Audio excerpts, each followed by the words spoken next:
So today we're going to be talking about 5 ways you can be hurting your credit without even knowing it.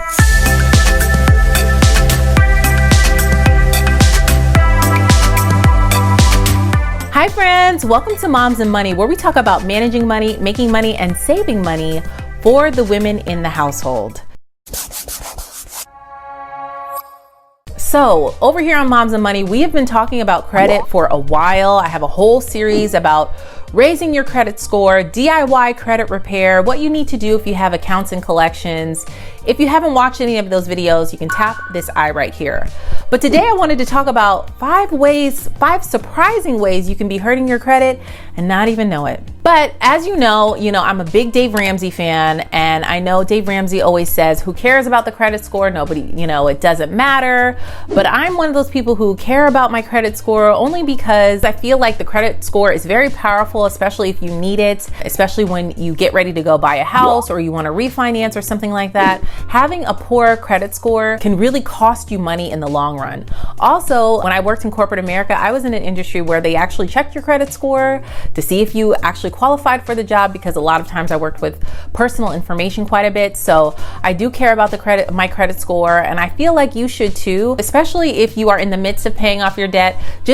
I am consumer debt free, but I still have a great credit score. You can have both of those. It doesn't have to be like either a really great credit score, but you have mountains of debt, or, you have no debt and a poor credit score. You can have both of those. Let's talk about the first way you can be hurting your credit without knowing it. Late payments.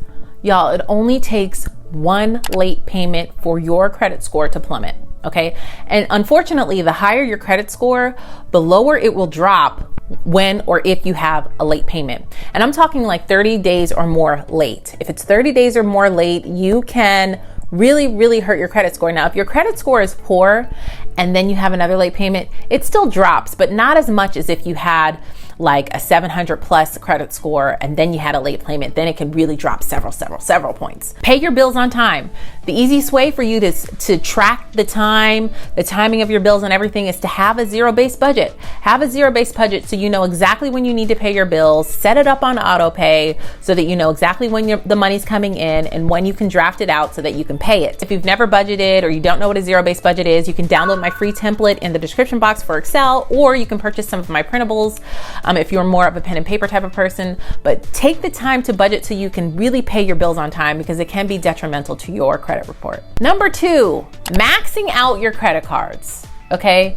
Now, I know most of you probably already know this, but when you max out your credit card to the max, it dings your credit score. So you're probably thinking, oh, well, they gave me this limit amount so I can use it, freely, however I want to. And you can, and that's what they want you to do to get you caught up so that you're constantly owing these credit card companies.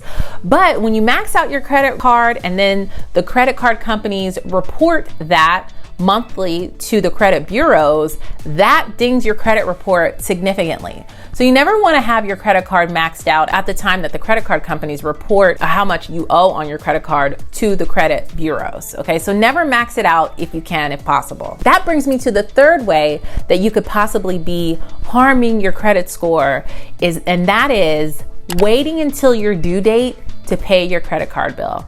So you're probably thinking, well, Gia, what are you talking about? I always pay it on time. I pay it on the due date when it's due. Maybe you pay extra, which is great, or maybe you pay it off in full, which is the best possible way. I talked about how me and my family, we personally use a credit card. It's almost like a form of velocity banking, how I use my credit card. We pay it off in full every month. If you haven't seen that video, you can tap this eye right here. But here's the thing.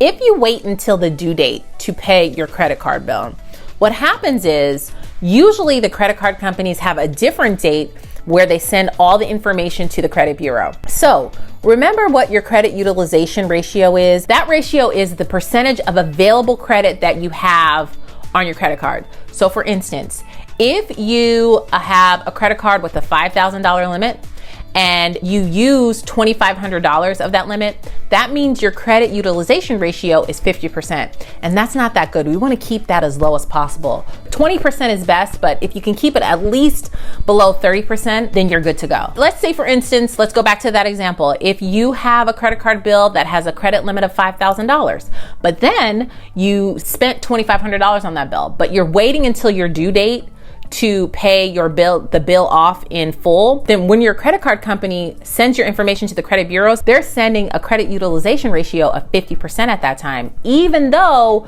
2 weeks later you plan on paying it off in full. You see what I'm saying? So you always, if you can, pay your credit card bill on your billing date cycle and not your due date, because the billing date cycle is typically when they send the information to the credit bureaus, and that's the time where you want it to be as low as possible, not on your actual due date.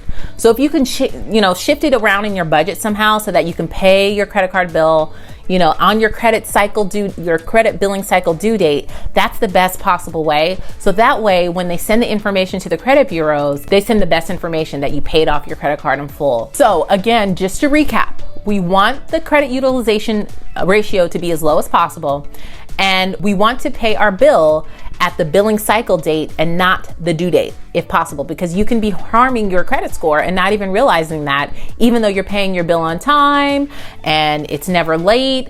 But when your credit card company sends the information to the credit bureaus that you have a high credit balance, then that hurts your credit score. Number 4, okay, this is a big one. I don't know if people still do this, but they used to do this a lot, and that is applying for store credit cards.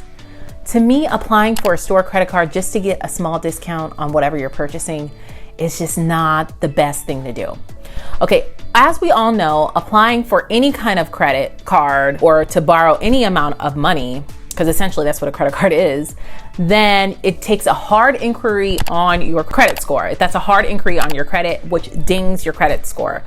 So if you've had several in like maybe the past couple of years, that's not very good. You want to just keep it at, if possible, 1 every couple of years, because there really is no need for you to have a hard inquiry on your credit unless you're getting ready to buy a house or maybe buy a car. Hopefully you're buying in cash though, and you wouldn't need to get a car note, but I know some people have to get a car note. So, you have to plan those kind of large purchases out. And usually we do plan those kind of large purchases out.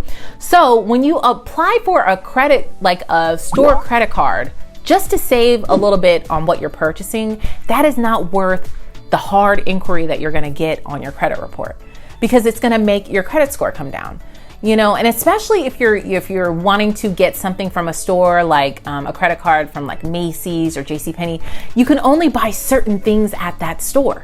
So you're only going to be buying clothes at the most. I mean, you can buy furniture at Macy's, I think, online, but still, it's like, how many people go to Macy's for furniture?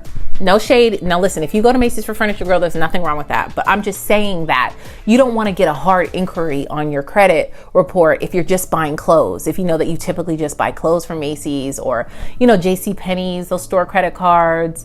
I know the Limited, that store, I used to love that store when I was working in corporate America. They had a credit card that you would get just to buy work clothes. It's just not that worth that hard inquiry to save, 10 or 20%? Not worth it. So just say no to applying to store credit cards. Number 5, this is a big one, okay? And this is avoiding credit completely. I mean, those are your hardcore Dave Ramsey stands that say, I don't need credit at all. I don't need a good credit score at all. When you do that, it's really gonna make your credit score bad. It is. And I know some people just don't care about their credit score. Some people who follow Dave Ramsey like religiously, they don't care about their credit score. But if you're one of those people who not only wants to care about their credit score, but has to care about their credit score because of maybe the work or the industry that they're in, you cannot avoid credit completely. You just can't. You have to monitor it. You have to watch it. Identity theft is a real thing. You want to watch and monitor that. Freeze your credit if possible. And honestly, you just never know. You don't know. It's easy for Dave Ramsey to say he doesn't care about his credit score because he's worth $50 million. Us average people are not worth $50 million or even $1 million, yet alone. So it's like, you don't know, God forbid if anything happens where you need to have a credit score to get by or to get through a situation or anything like that. And having a really bad credit score, like I said, can cost you so much more money in the end. You're not going to qualify for low interest. You're going to have those high payments, and we don't want that. We don't want that. We want to gain financial freedom. And I'm not telling you to go out and buy an $80,000 luxury car or buy the biggest house you can or take a credit card and max it out to the limit. Of course not. I would never suggest that. All I'm saying is that if you want or / need to have a good credit score, you cannot avoid it completely. So leave a comment down below and let me know, what do you think? I mean, is there anything else that's surprising to you that can harm your credit score, or what you think can harm your credit score or FICO score? Leave a comment down below and let me know. Thank you guys so much for watching. If you haven't hit that subscribe button yet, you can tap my picture up above, and you can also check out my previous video right over here, and all of my social media platforms all listed down below. Thank you guys so much for watching, and I'll see you in the next video. Bye.